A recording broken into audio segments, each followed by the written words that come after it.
My brother's graduation dinner was supposed to be a celebration, but it turned into a nightmare when my mother sneered, "No degree, no seat at the main table." She ordered expensive wine, expecting me to pay. I stayed silent until the bill arrived, and I revealed a secret that destroyed their financial reality forever. Before we continue today's story, we have an urgent announcement to make. Due to technical issues, we are pivoting towards another channel. Please subscribe to our new channel, Inherited Revenge. You can find the link in the video description, the pinned comment, and the collaboration tag on this video. Make sure to switch over now so you don't miss out. Thank you for your support. Now back to the story. The restaurant smelled of old money, leather, mahogany, and a faint, cloying scent of lilies that seemed to mask the underlying staleness of the place. It was the kind of establishment where the menus didn't have prices, and the waiters wore tuxedos that fit better than most people's wedding suits. My mother, Lucy, had insisted on it. "Le Jardin," she had announced weeks ago, her voice practically vibrating with self-importance. "Only the best for Lucas. He is, after all, the first in this family to achieve something of significance." I remembered the way those words had hung in the air of my workshop, floating amidst the dust motes of the antique oak table I was restoring. Something of significance. I hadn't said anything then. I just kept sanding, the rhythmic shhhshhh of the sandpaper providing a meditative barrier against her passive-aggressive barbs. I was used to it. I was the one with the calloused hands, the one who came home smelling of varnish and sawdust, the one who had thrown away her potential to work in a trade. But tonight was supposed to be different. Tonight was about Lucas. I had washed the varnish from my hands, scrubbed the grime from under my nails until my skin was raw, and put on the silk dress that cost more than my first set of power tools. I wanted to be proud. I wanted to belong. I walked toward the private alcove Lucy had reserved, spotting them instantly. They looked like a tableau from a magazine.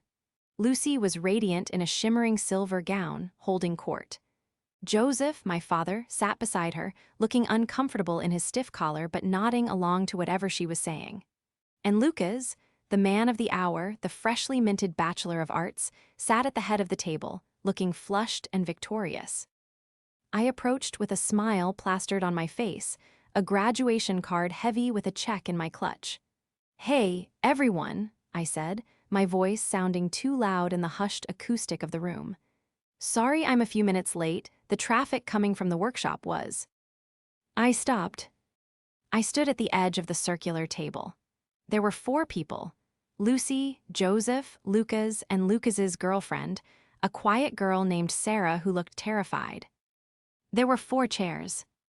I looked around, thinking perhaps the waiter had just pulled one away to let someone pass. But the spacing was deliberate. The table was set for 4. Crystal glasses, silver cutlery, perfectly folded napkins, 4 distinct settings. "Oh," I said, the smile faltering, feeling a cold prickle of sweat on my neck. "It looks like they missed a setting. Let me just flag down the waiter." I raised my hand, but Lucy's voice cut through the air like a diamond cutter on glass. "Don't bother Amelia." I lowered my hand, turning to look at her. She wasn't looking at me. She was inspecting her manicure, a look of bored indifference on her face that I knew hid a razor-sharp intent. "What do you mean?"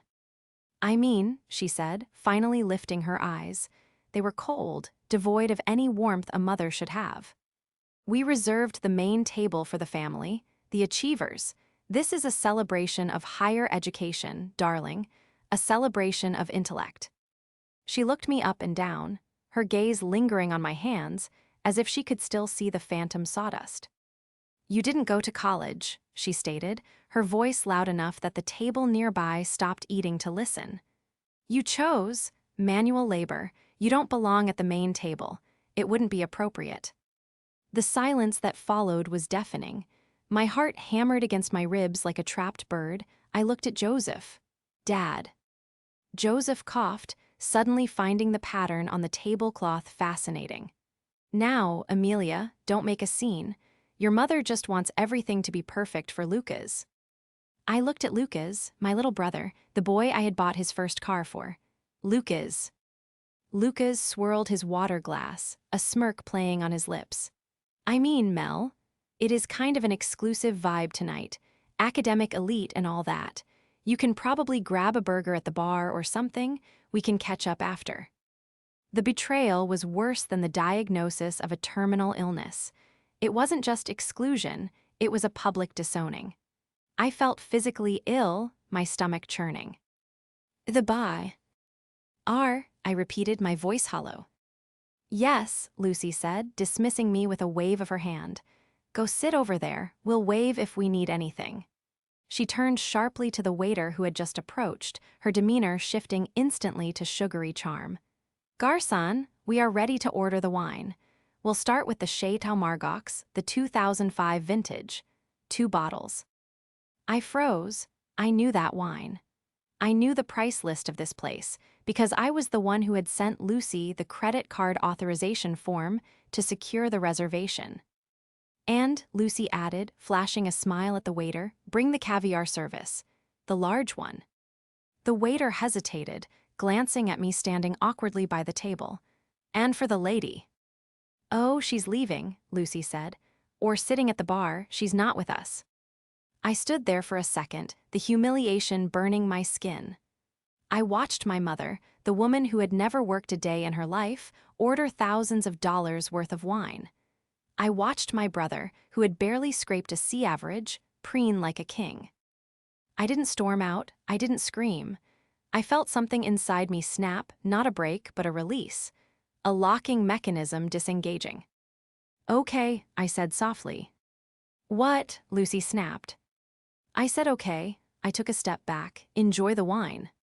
I walked to the bar, but I didn't order a burger. I ordered a sparkling water. I sat there 30 feet away and I watched them. I watched them laugh. I watched them toast. I watched them drink the wine that cost more than Joseph made in a month. I waited. 2 hours later, the bill came. I saw the waiter present the leather folder to Joseph. Joseph opened it, paled, and immediately slid it toward Lucy. Lucy opened it, scanned the total, and then, with the confidence of a queen, gestured toward the bar. Toward me. The waiter walked over to me. I swiveled my stool around. Ma'am, the waiter said, looking uncomfortable. The lady at the table, your mother, she indicated that you are handling the check. I looked at the waiter. Then I looked across the room. Lucy was watching me, a smug, expectant look on her face.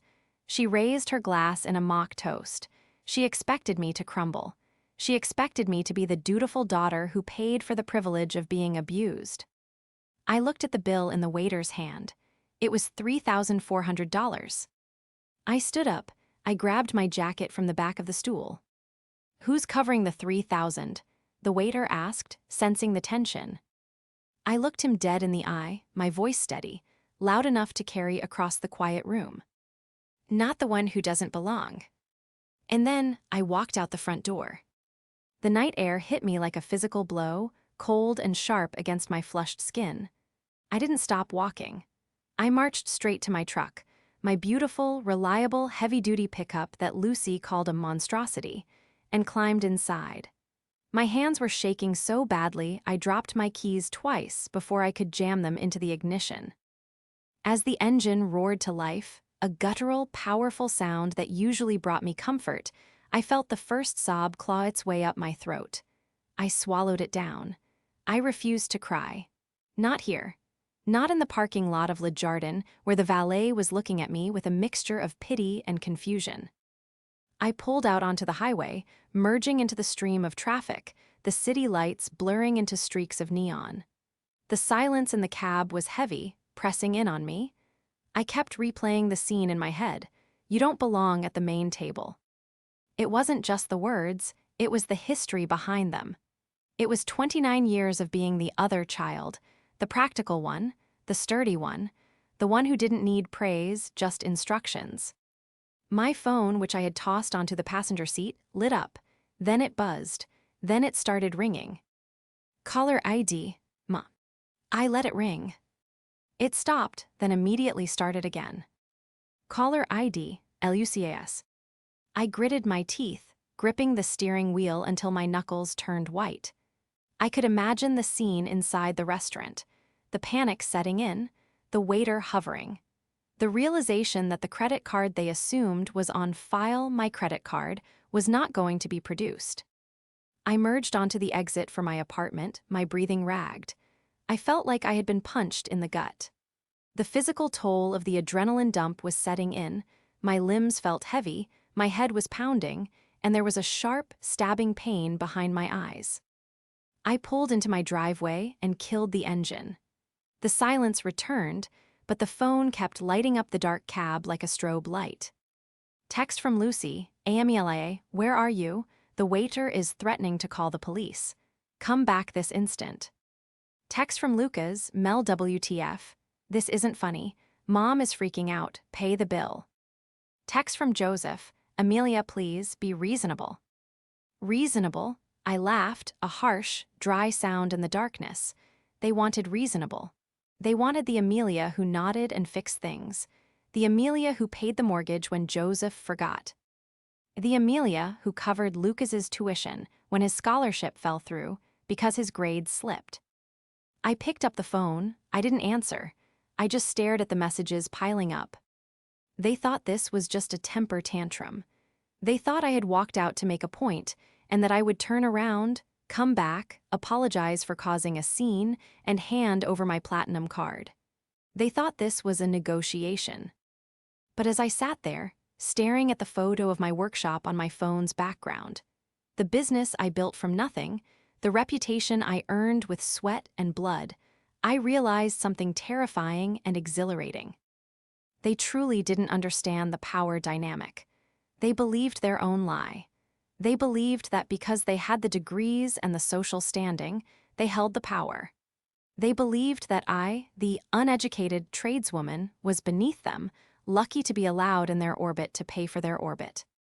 I looked at the text from Lucy again. The waiter is threatening to call the police.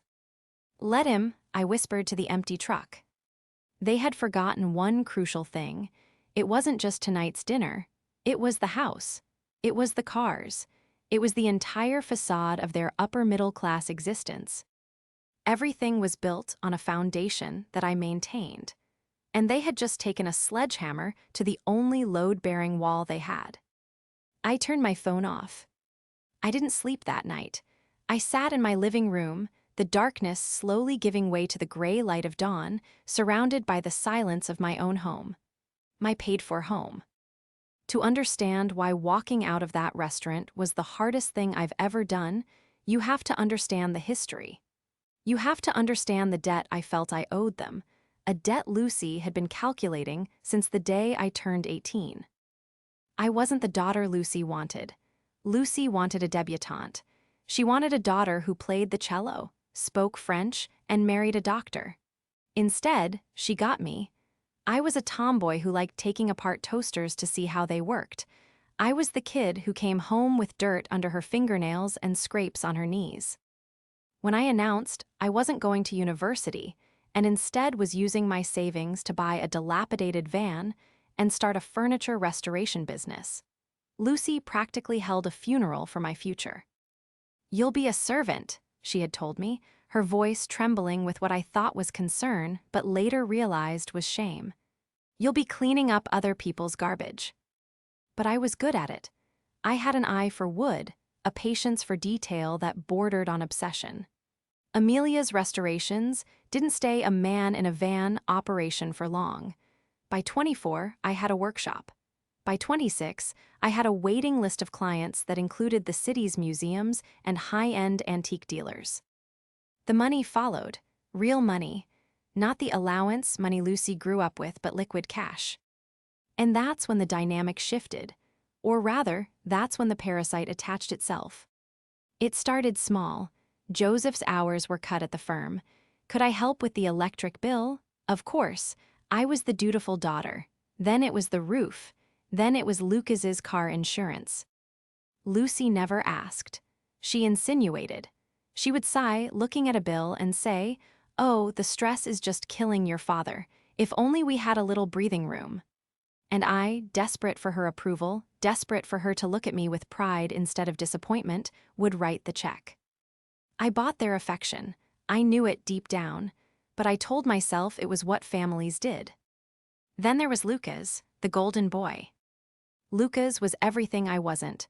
Charming, academic, or so they claimed, and utterly helpless. He bounced from major to major philosophy, then art history, finally landing on general humanities. Lucy preened over him. My scholar, she called him. She never called me her anything.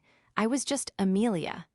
Or, when she was talking to her friends, Amelia, who works with her hands. I stood up and walked to the window, watching the sun crest over the horizon. Lucy wasn't just a snob, she was a predator disguised as a victim. She was a woman who believed the world owed her a lifestyle she couldn't afford, and she had groomed me to be the financier of that delusion.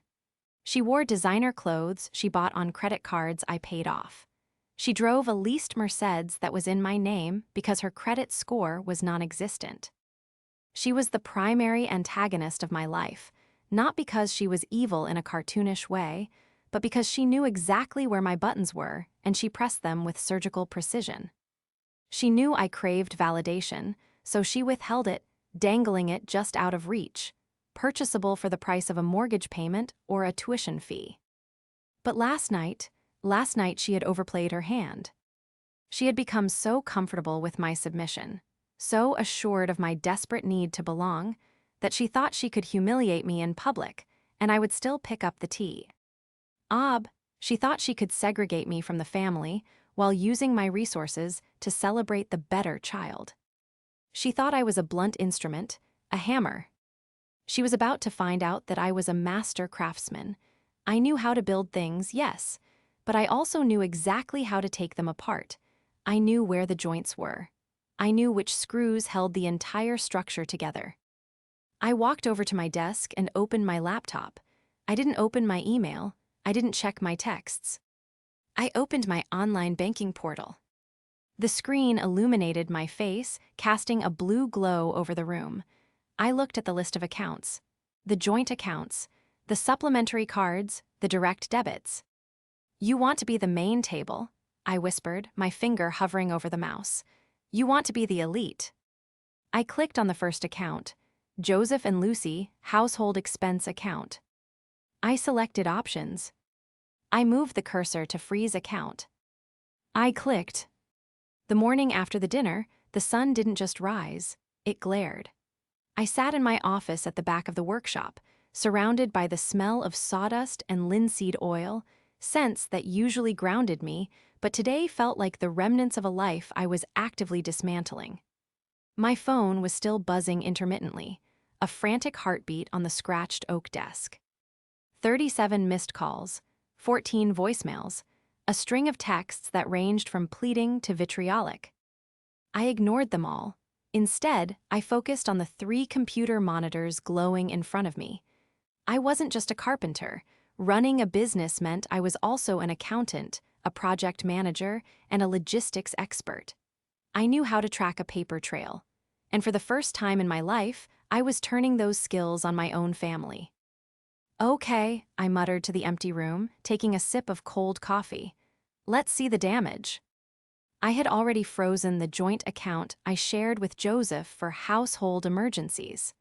That was the easy part. But as I dug deeper into my own credit report, a cold knot of dread began to tighten in my stomach. I pulled up my credit history. I expected to see my business loans, my truck payments, my mortgage, standard, healthy debt. What I saw made the blood drain from my face. There was a credit card opened 18 months ago, the Platinum Rewards card. Balance, $24,500. Status, past due. I hadn't opened that card. I clicked on the transaction history. It was a roadmap of Lucy's vanity. Sephora, $450. Nordstrom, $1,200. The Ritz-Carlton Spa, $800. Then I saw the transfers. $2,000 to Luca's Cash App, $1,500 to Luca's Venmo. I leaned back in my chair, the leather creaking loudly in the silence. Identity theft. My own mother had committed identity theft against me. She had used my social security number, which she obviously knew by heart, to fund a lifestyle she couldn't afford, all while mocking the very work that made my credit score distinct enough to exploit. But the real horror wasn't the credit card. It was the tuition payments. For 4 years, I had written a check every semester for $12,000 to cover the gap in Lucas's financial aid. I wrote them to Joseph, who insisted he handled the bursar's office directly to save me the paperwork. I pulled up the images of the cashed checks from my bank's archive. Pay to the order of Joseph and Lucy Miller. Endorsement on back, for deposit only into Act ending in 4490. I froze. Account 4490 wasn't the university. It wasn't even the joint account I had access to. It was a private account I didn't know existed. They didn't pay the school, I whispered, the realization hitting me like a physical blow. So how is Lucas paying for school? I needed to know. I couldn't just guess anymore. I needed concrete, admissible proof. I grabbed my keys, but not for the truck. I walked over to the large, steel filing cabinet in the corner where I kept my old legal documents. I pulled out the power of attorney form Joseph had signed 3 years ago when he had his heart scare. He had never revoked it. I had legal authority to access his financial records. I drove to the bank, not the branch in town where everyone knew us, but the main branch in the city.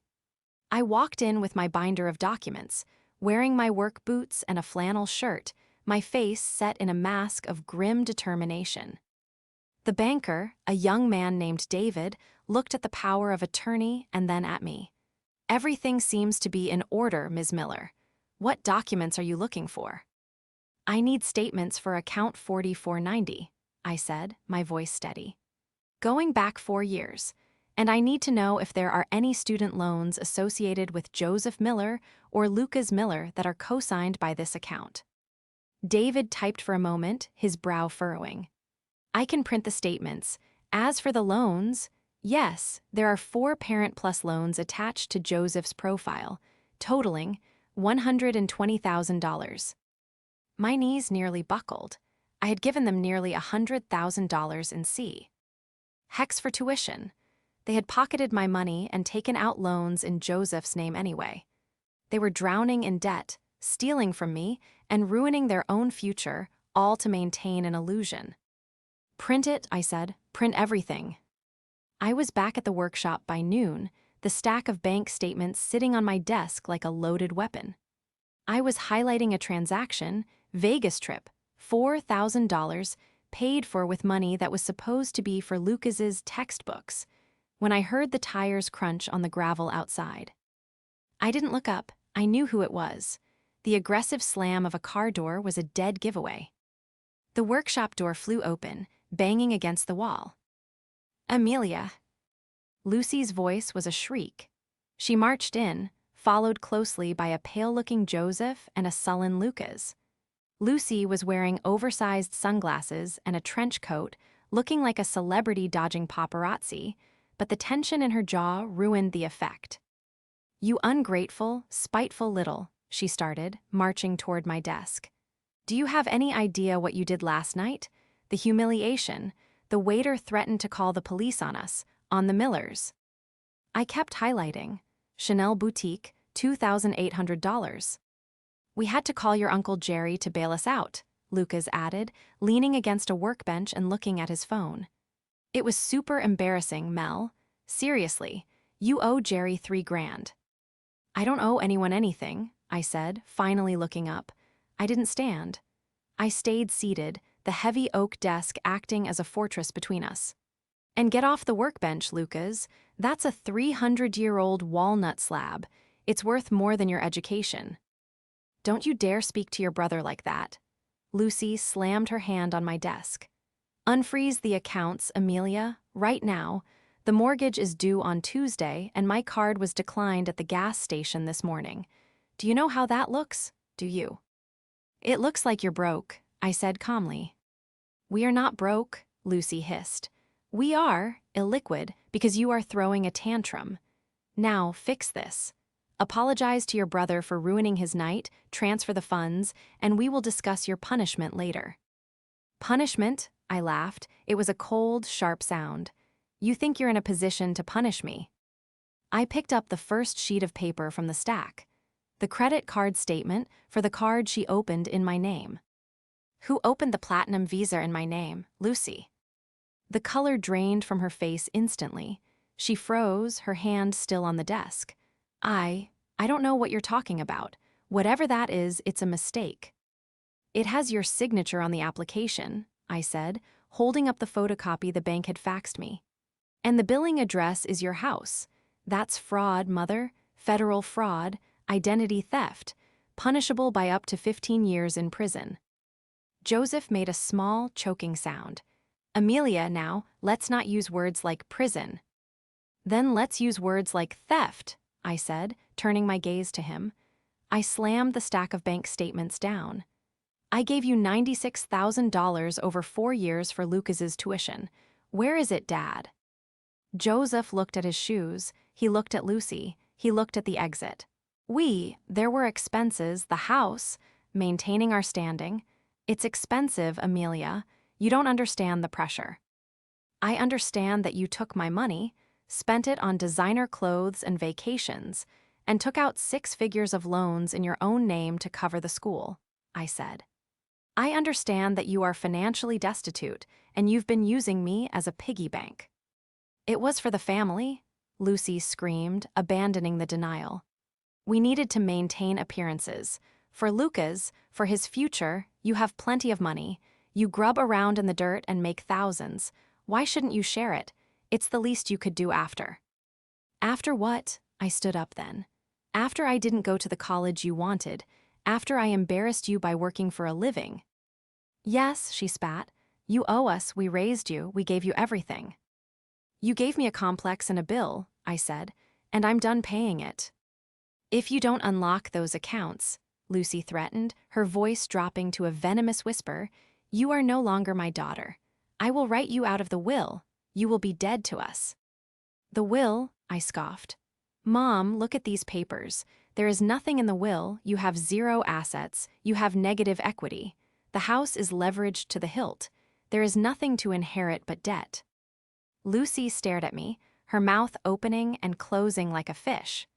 She had lived in the delusion for so long she truly believed there was a fortune somewhere. "Get out," I said.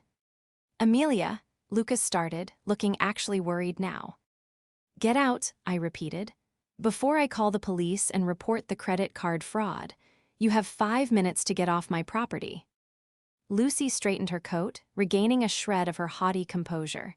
"You'll regret this. You'll come crawling back when you realize you have no family." "I realized I had no family last night at the restaurant," I said. "Now I'm just cleaning up the mess." She spun on her heel and marched out. Joseph followed, looking like a ghost. Lucas lingered for a second, looking at the papers on my desk, then turned and ran after them. They didn't give up, of course. Predators don't just walk away when the prey fights back, they get desperate. The next 3 days were a masterclass in social manipulation. Lucy didn't attack me directly, she went for my reputation. I started getting calls from extended family members, aunts I hadn't seen in years, cousins who usually ignored me. "Amelia, how could you leave your mother stranded at a restaurant?" "Amelia, I heard you're trying to evict your parents." "Amelia, stealing your father's retirement money is a new low." She was spinning a narrative where I was the thief. She was telling people I had embezzled from the family accounts, and she had cut me off, and now I was retaliating. It was insane, but to people who didn't know better, it was plausible. I was the uneducated one, after all. Maybe I was desperate. I didn't engage. I didn't defend myself on Facebook. I kept working. But I knew I needed the final nail in the coffin. I needed something that couldn't be spun. I looked at the tuition discrepancy again. There was something that didn't add up. Even with the loans Joseph took out, the math was wrong. The loans covered tuition, room, and board, but I had seen Lucas's lifestyle. He lived in an off-campus apartment that cost $2,500 a month. He drove a new BMW, leased, I assumed. I decided to call the university registrar. "Hello, this is the registrar's office. How can I help you?"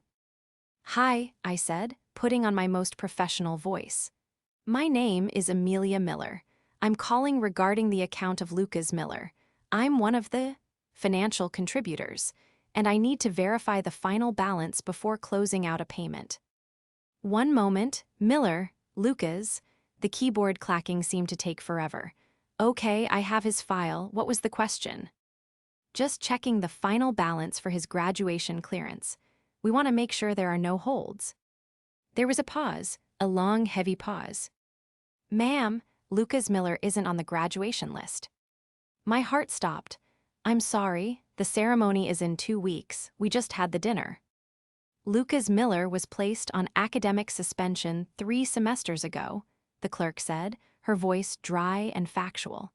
"He hasn't been enrolled in classes for over a year. There is no balance because there is no tuition."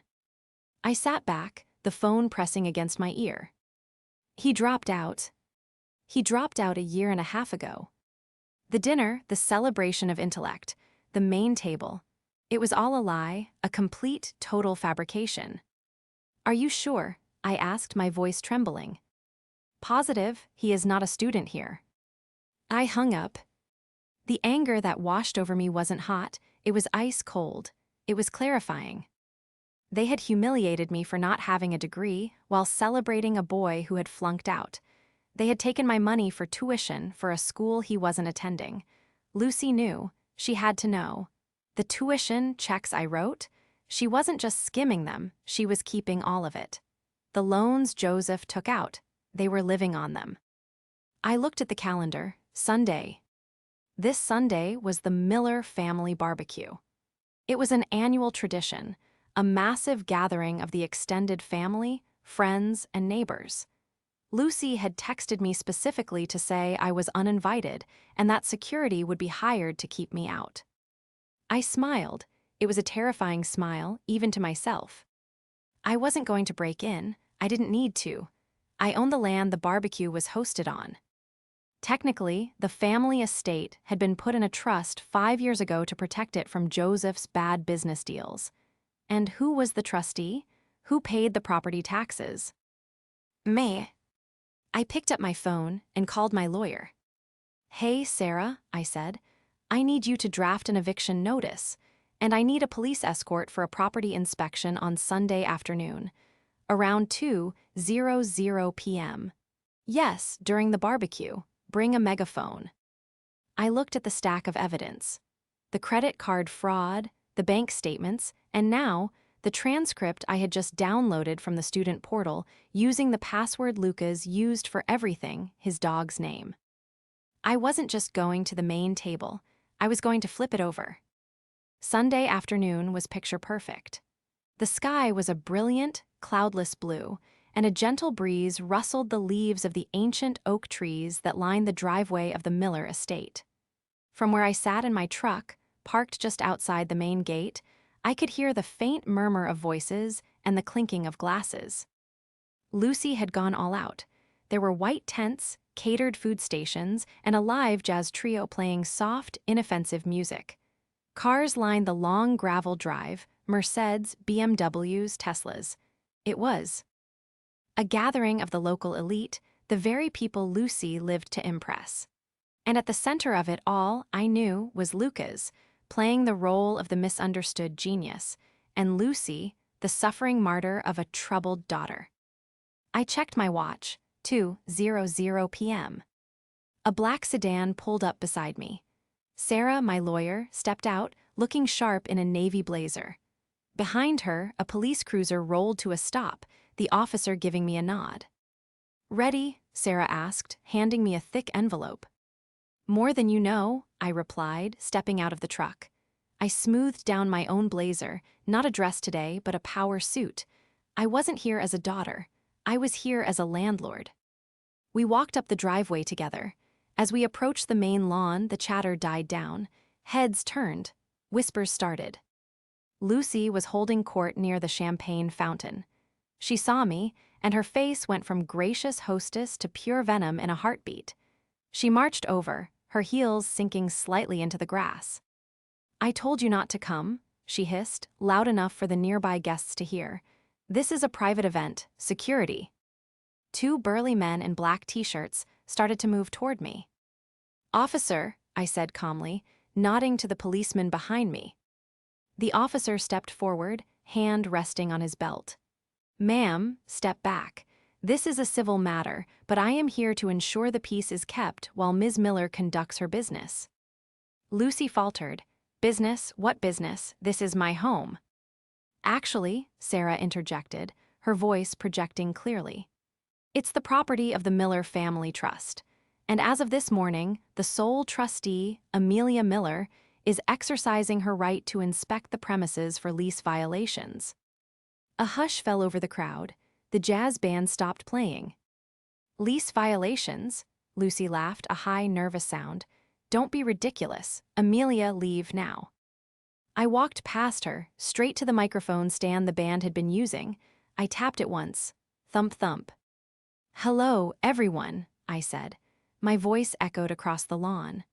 "I apologize for interrupting the party. But since we're all here celebrating Lucas's graduation and my mother's impeccable taste, I thought we should clear up a few misconceptions." "Cut the mic," Lucy screamed, lunging for the cord. The officer blocked her path.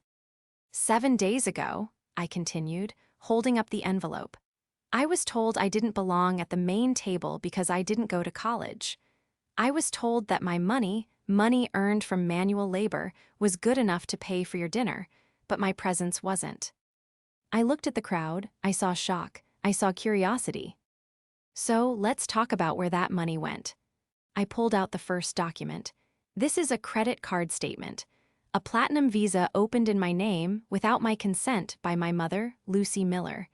$24,000 in charges, spas, designer clothes, this party. Gasps rippled through the crowd. Lucy's face was white. "And let's talk about the guest of honor," I said, turning to look at Lucas, who was shrinking back near the dessert table. "Lucas, come here." He didn't move. "This," I held up the transcript, "is an official record from the university. It shows that Lucas Miller has not been enrolled in classes for 3 semesters. He was academically suspended a year and a half ago." The silence was absolute. You could hear a pin drop in the grass. "He didn't graduate," I said, my voice hard. "He dropped out, and for the last 18 months, the tuition checks I've been writing, the loans my father took out, they've been funding his apartment and his car. It was all a lie, a $100,000 lie." Joseph, who had been standing near the bar, looked like he was going to faint. He stared at Lucy. "Lucy, is this true?" Lucy was trembling, tears streaming down her face, not of remorse but of rage. "You ungrateful! How dare you, after everything we did for you?" "You stole from me," I said. "You committed fraud. You lied to your friends, your family, everyone here. You don't have a degree to celebrate, Mom. You have a felony." I turned back to the crowd. "So, enjoy the champagne. It was bought with stolen money, but this party is over, and so is my bankrolling of this charade." I looked at Lucy one last time.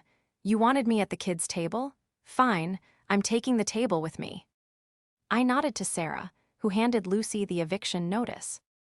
"You have 30 days to vacate the premises," Sarah said. "The trust is selling the property to cover the outstanding debts." Lucy collapsed onto the grass, sobbing dramatically. Lucas looked at the ground, unable to meet anyone's eye. Joseph just stood there, a broken man realizing the extent of his own blindness. I didn't stay to watch the fallout. I turned and walked back down the driveway, the sound of my heels on the pavement the only music I needed. The fallout was swift and brutal. The police report I filed for identity theft was the catalyst. Once the fraud investigation started, the dominoes fell. It turned out I wasn't the only victim. Lucy had opened cards in Joseph's name too. She was facing multiple counts of fraud. Lucas tried to reach out a week later.